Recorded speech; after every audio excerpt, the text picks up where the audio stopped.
ॾींदा। PP chairman Bilawal Bhutto Zardari सां वॾे वज़ीर सैयद मुराद अली शाह ऐं ॿियनि जी मुलाक़ात थी आहे।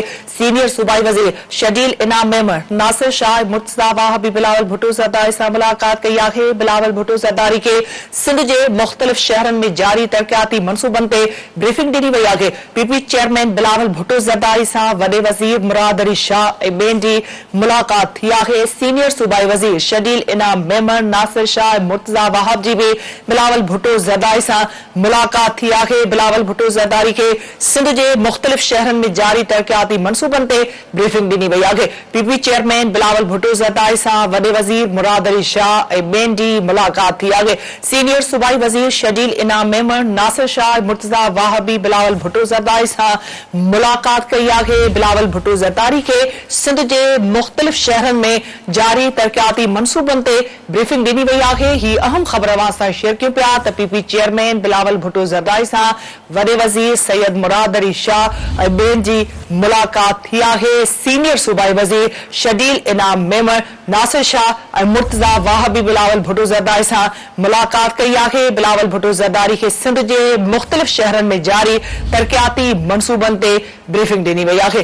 पीपी चेयरमैन बिलावल भुट्टो ज़रदारी सां वॾे वज़ीर सैयद मुराद अली शाह ऐं ॿियनि मुलाक़ात कई आहे। सीनियर सूबाई वज़ीर शदील इनाम मेमर नासिर शाह ऐं मुर्तज़ा वाहबी बिलावल भुट्टो ज़रदारी सां मुलाक़ात कई। बिलावल भुट्टो ज़रदारी खे सिंध जे मुख़्तलिफ़ शहरनि में जारी तरक़ियाती मनसूबनि ते ब्रीफिंग ॾिनी वई आहे। पीपी चेयरमैन बिलावल भुट्टो ज़रदारी सां वॾे वज़ीर सैयद मुराद अली शाह ऐं ॿियनि जी मुलाक़ात थी आहे। सीनियर सूबाई वज़ीर शदील इनाम मेमर नासिर शाह ऐं मुर्तज़ा वाहबी बिलावल भुट्टो ज़रदारी सां मुलाक़ात थी आहे। मुलाक़ात कई आहे। इन मुलाक़ात जा वधीक अपडेट्स मालूम करण लाइ असां राब्तो कयो आहे कराची में सिंध टीवी न्यूज़ जे चीफ रिपोर्टर फयाज़ कुरैशी सां। फयाज़, अपडेट कजो ही पीपी चेयरमैन सां जेका मुलाक़ातूं थियूं आहिनि अॼु इन हवाले सां कहिड़ा अपडेट्स ॾींदो?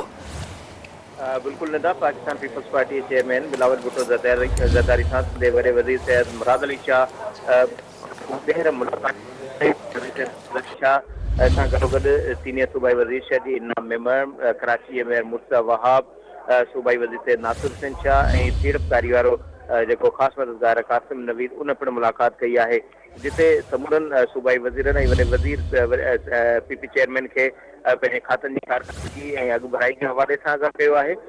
उते जेके वफ़ाक़ी हुकूमत तोड़े इतादीन जे विच में जेके मामला आहिनि उन्हनि ते पिणु जेको ख़्यालनि जी ॾेवट कई वई आहे त जेका मजमूई तरह सां जेका मुल्क जी सियासी सूरत हाल आहे, ख़ासि तौर ते जेको इतादी हुकूमत जे विच में जेके वफ़ाक़ सां जेके लाॻापियल मसइला ऐं वफ़ाक़ जी अण दिलचस्पी ऐं मामलनि खे हल न करणु ऐं सिंध जे हवाले सां जेको 6 कैनालनि वारो मामिलो आहे उन्हनि ते पिणु ख़्यालनि जी ॾेवट कई वई। त चेयरमैन पाकिस्तान पीपल्स पार्टी पारां मुख़्तलिफ़ अॻवाननि सां जिते मुलाक़ात कई पई थी वञे, उते सॼी सिंध जा जेके ज़िले सदर आहिनि ऐं पार्टी जा मुख़्तलिफ़ उन्हनि जो मुलाक़ात जारी आहे त पीपी चेयरमैन पारां तमामु अॻवाननि सां जेकी पीपल्स पार्टी जी जेका हिकमत अमली आहे उन्हनि ते ख़्यालनि जी ॾेवट कई आहे ऐं मुख़्तलिफ़ जेके मामला आहिनि उन्हनि ते उन्हनि खे न सिर्फ़ु पार्टी जी जेका पॉलिसी आहे उन हवाले सां पिणु आगाही ॾिनी आहे। ठीकु आहे फयाज़, अपडेट करण लाइ वॾी महिरबानी।